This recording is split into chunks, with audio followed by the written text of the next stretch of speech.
दोस्तों, ये ब्रह्मांड रहस्यों से भरा हुआ है।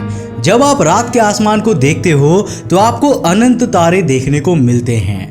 हम एक ऐसी दुनिया में पहुंच जाते हैं जहां धरती कुछ भी नहीं है, जहां इंसान बहुत ज़्यादा छोटे हैं और जहां के रहस्य हमारी सोचने और समझने की शक्ति से परे है।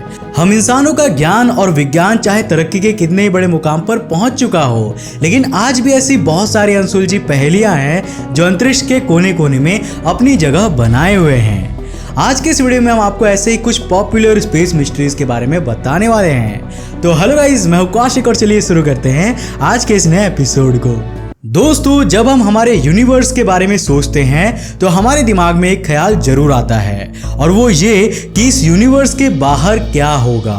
क्या वहां पर हमें कुछ स्ट्रेंज देखने को मिलेगा जो हमें आज तक पता ही नहीं था, या फिर वो एक डेड एंड होगा, मतलब उसके आगे कुछ होगा ही नहीं। बहुत से लोग मल्टीवर्स की थ्योरी पर बिलीव करते हैं, यानी कि वो मानते हैं कि हमारे यूनिवर्स जैसे बहुत से यूनिवर्स एग्जिस्ट करते होंगे। ऐसे हर एक यूनिवर्स में फिजिक्स के लॉज और बाकी सारी चीजें भी अलग अलग होती होंगी। और कुछ थ्योरीज में तो यहाँ तक कहा गया है कि हमारे यूनिवर्स में प्रेजेंट हर एक ब्लैक होल के अंदर एक और यूनिवर्स प्रेजेंट है। कार्डासेव स्केल में भी टाइप 5 सिविलाइजेशन उसे कहा गया है जो केवल हमारे यूनिवर्स में ही नहीं बल्कि मल्टीवर्स में प्रेजेंट हर एक यूनिवर्स के बारे में ज्ञान रखे और उन पर राज कर सके।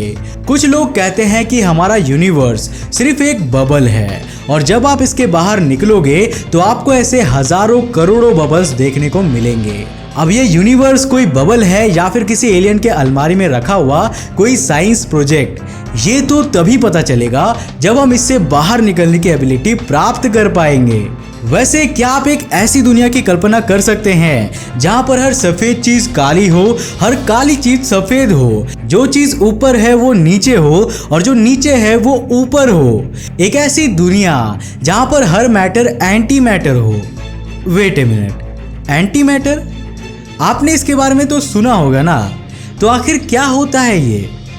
जैसे कि मैं अभी बता रहा था, एंटी मैटर मैटर का ऑपोजिट होता है। इसका मास, इसकी प्रॉपर्टीज सब सेम होती है, लेकिन मैटर और एंटी मैटर का चार्ज एक दूसरे के ऑपोजिट होता है। नॉर्मल मैटर के इलेक्ट्रॉन्स, प्रोटॉन्स और न्यूट्रॉन्स की जगह एंटी मैटर में पॉजिट्रॉन्स, एंटी प्रोटॉन्स और एंटी न्यूट्रॉन्स होते हैं। जब मैटर की रिएक्शन एंटी मैटर के साथ होती है तो दोनों ही डिस्ट्रॉय हो जाते हैं, और इस रिएक्शन में बहुत ज्यादा अमाउंट में हाई एनर्जी गामा रेडिएशन निकलती है। सिर्फ 1 ग्राम एंटी मैटर और मैटर के रिएक्शन से एक न्यूक्लियर बॉम्ब एक्सप्लोजन के बराबर एनर्जी रिलीज हो सकती है। साइंटिस्ट ये मानते हैं कि यूनिवर्स में प्रेजेंट हर एक पार्टिकल का अपना एक इविल ट्विन होता है, मतलब नॉर्मल मैटर के हर एक पार्टिकल के लिए एंटी मैटर का भी एक पार्टिकल जरूर होना चाहिए। इस आधार पर तो हमारी चारों तरफ एंटी मैटर की नदियां बहनी चाहिए थी, लेकिन ये तो बहुत ज्यादा रेयर होते हैं। और इसी पॉइंट पर हमारा दूसरा रहस्य छिपा हुआ है। अगर यूनिवर्स में नॉर्मल मैटर और एंटी मैटर बराबर मात्रा में है तो आखिर ये एंटी मैटर है कहाँ? हम यूनिवर्स को काफी समय से एक्सप्लोर कर रहे हैं, लेकिन अभी तक हमें एंटी मैटर के प्रेजेंस के कुछ खास सबूत नहीं मिल सके हैं। एक थ्योरी ये कहती है कि आउटर स्पेस में हम जो भी एक्सप्लोजन और गामा रे बर्स्ट देखते हैं उसमें भी एंटी मैटर का कुछ ना कुछ रोल जरूर होता होगा। लेकिन सवाल ये उठता है कि आखिर कुछ भी एज्यूम करने से पहले हमें एंटी मैटर के प्रेजेंस के बारे में कोई ना कोई एविडेंसेस तो मिलने ही चाहिए, जो कि है ही नहीं। जब हम बात करते हैं स्पेस मिस्ट्रीज की तो ब्लैक होल के बारे में तो हम भूल ही नहीं सकते। अभी तक फिलहाल हम इसकी सिर्फ एक ही फोटो ले सके हैं। आपने साई-फाई मूवीज में इनके बारे में काफी कुछ सुना होगा। इन्हें एक बहुत ही डिस्ट्रक्टिव और वायलेंट ऑब्जेक्ट्स की इमेज दी गई है, जिनके अंदर जाकर कोई भी चीज टुकड़े टुकड़े हो जाती है और हमेशा के लिए खत्म हो जाती है। ब्लैक होल्स स्पेस की उन जगहों को कहा जाता है जहां पर फोर्स ऑफ ग्रेविटी हद से ज्यादा होती है, और जिन जगहों से मैटर तो ठीक, लाइट भी बचकर नहीं निकल पाती। यही कारण है कि हम ब्लैक होल्स को नहीं देख पाते। ब्लैक होल्स एक पॉइंट साइज से लेकर हमारे सूरज से अरबों गुना ज्यादा बड़े और मैसिव हो सकते हैं। वैज्ञानिक ये मानते हैं कि सिर्फ हमारे मिल्की वे में ही 10 करोड़ से ज्यादा ब्लैक होल्स मौजूद हैं, और मिल्की वे का सेंटर कहा जाने वाला सैजिटेरियस ए स्टार भी एक सुपर मैसिव ब्लैक होल है। कोई नहीं जानता कि ब्लैक होल के अंदर गए ऑब्जेक्ट का असल में क्या होता है, कहते हैं कि उन सारे ऑब्जेक्ट्स का स्फैगेटाइजेशन हो जाता है, मतलब मैटर एक लंबे तार की तरह खींचता ही चला जाता है और फिर खत्म हो जाता है। कुछ लोग तो ये भी कहते हैं कि ब्लैक होल असल में ऐसे ऑब्जेक्ट्स होते हैं जिनके अंदर जाकर हम यूनिवर्स के किसी दूसरे कोने में पहुंच जाते हैं, यानी कि वो कॉस्मिक शॉर्टकट्स होते हैं। बट अभी तक ऐसा कोई भी एविडेंस मौजूद नहीं है। ब्लैक होल के बारे में एक मिस्ट्री ये भी है कि आखिर ये इतने बड़े हो कैसे जाते हैं। अब जैसा कि मैंने आपको बताया कि ये हमारे सूरज से अरबों गुना ज़्यादा विशाल हो सकते हैं।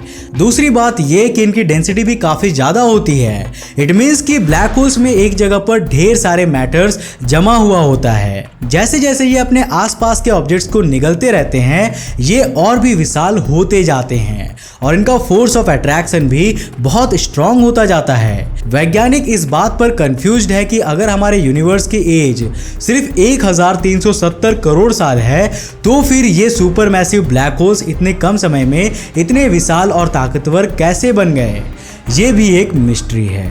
अब जब बात मिस्ट्रीज की आती है तो चाहे हम धरती की बात करें या यूनिवर्स की, वहां पर एलियंस का जिक्र तो बनता ही है।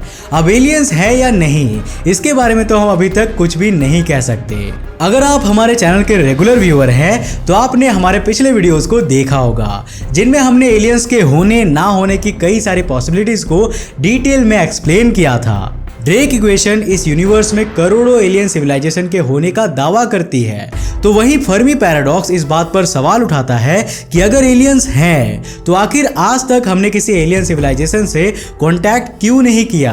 हो सकता है कि हम इस यूनिवर्स के एकमात्र सिविलाइजेशन हो। आपको जू हाइपोथेसिस याद है ना? इसमें कहा गया है कि एलियंस ने हमें इस पृथ्वी पर उसी तरह कैद कर रखा है जैसा कि हम जू में जानवरों को कैद रखते हैं। वो हमें कहीं दूर बैठकर ऑब्जर्व कर रहे हैं और हम उनसे तभी मिल पाएंगे जब हम इसके काबिल हो जाएंगे, मतलब जब हमारी टेक्नोलॉजी इतनी एडवांस्ड हो जाएगी कि हम उन तक पहुंच सके, तो हम एलियंस से मिल पाएंगे। वहीं पॉपुलर बिलीफ और कई एंशिएंट सिविलाइजेशन के टेक्स्ट भी ये दावा करती हैं कि प्राचीन समय में एलियंस धरती पर आया करते थे और उन्होंने और उनकी दी हुई नॉलेज ने ही हमारी हिस्ट्री और प्रेजेंट टेक्नोलॉजी पर गहरा प्रभाव डाला है। खैर, बढ़ते हैं अगली मिस्ट्री की ओर और बात करते हैं स्पेस रोवर की। आपने अभी तक ये सुना होगा कि स्पेस में हम एक दूसरे की बात नहीं सुन सकते। ऐसा इसलिए क्योंकि स्पेस वैक्यूम होता है और वैक्यूम में साउंड वेव्स ट्रैवल नहीं कर सकती। बात है तो सही, लेकिन ये पूरा सच भी नहीं है। फैक्ट ये है कि यूनिवर्स में वैक्यूम जैसी कोई जगह नहीं होती। कोई जगह हमें कितनी भी वैक्यूम दिखे, लेकिन उसमें कुछ पार्टिकल्स तो जरूर प्रेजेंट होते हैं। सेम कंडीशन स्पेस पर भी अप्लाई होती है। यहाँ पर 1 क्यूबिक मीटर वॉल्यूम में 5.9 हाइड्रोजन एटम्स प्रेजेंट होते हैं। यही कारण है कि अगर साउंड वेव्स एक लिमिट से ज्यादा पावरफुल और लाउड हो तो वो भी स्पेस में ट्रैवल कर सकती है। हमारे इलेक्ट्रॉनिक डिवाइसेस जैसे कि टीवी, मोबाइल फोन और रेडियोज कम्युनिकेशन के लिए रेडियो सिग्नल्स का यूज करते हैं। आपने सुना होगा कि वैज्ञानिक कई बार आउटर स्पेस से आने वाले रेडियो सिग्नल्स को कैप्चर करते रहते हैं। ऐसे अजीबोगरीब रेडियो सिग्नल्स स्पेस में हर जगह पर मौजूद होते हैं। ये इतने लाउड होते हैं कि इनके कारण कई सारे दूसरे सिग्नल्स डिस्टर्ब होने लगते हैं और वैज्ञानिकों को इनसे काफी परेशानियां भी होती है। इनको स्पेस रोवर नाम दिया गया है और कोई भी नहीं जानता कि ये रेडियो सिग्नल्स कहां से एमिट होते हैं।